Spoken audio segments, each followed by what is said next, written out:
અંગ્રેજોનું નવું વર્ષ એટલે કે 2025 શરૂ થવા જઈ રહ્યું છે.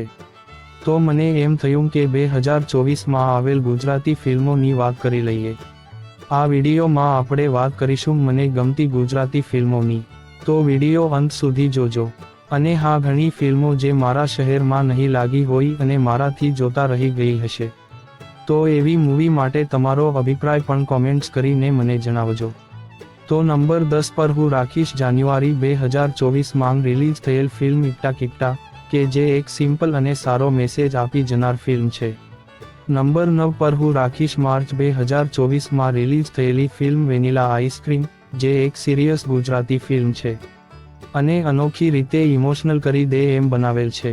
નંબર 8 પર મેં રાખી છે 2024માં આવેલી ફિલ્મ સમંદર, કે જેનું સ્ક્રીનપ્લે અને સોંગ્સ સારા છે.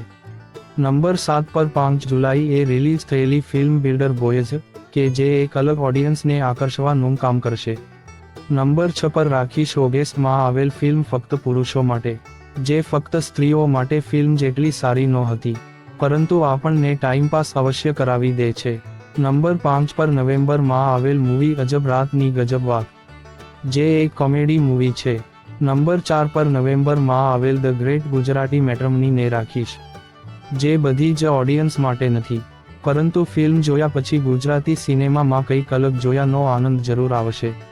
ટોપ 3ની વાત કર્યા પહેલા હું થોડી મૂવીના નામ લઈ લઉં કે જે એકચ્યુઅલી ઓડિયન્સ અટેન્શન ડિઝર્વ કરે છે.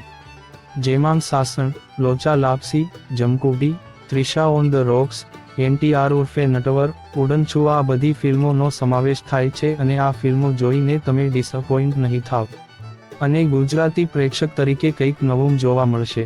હવે નંબર 3 પર ઓગસ્ટમાં આવેલ કારખાનું, જે ફિલ્મ જોવું એ ગુજરાતી પ્રેક્ષકો માટે એક લહાવો છે.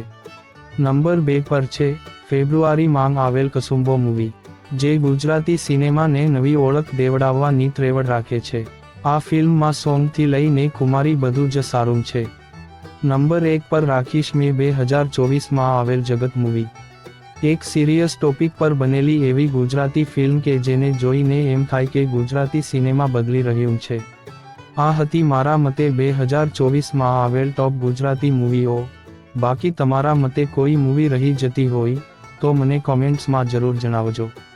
અને આપ લોકોએ જો આ બધી ગુજરાતી ફિલ્મો જોઈ લીધી હોય તો તમારા મતે ટોપ 3માં કઈ ગુજરાતી મૂવી હોવી જોઈએ એ જણાવવાનું ભૂલતા નહીં.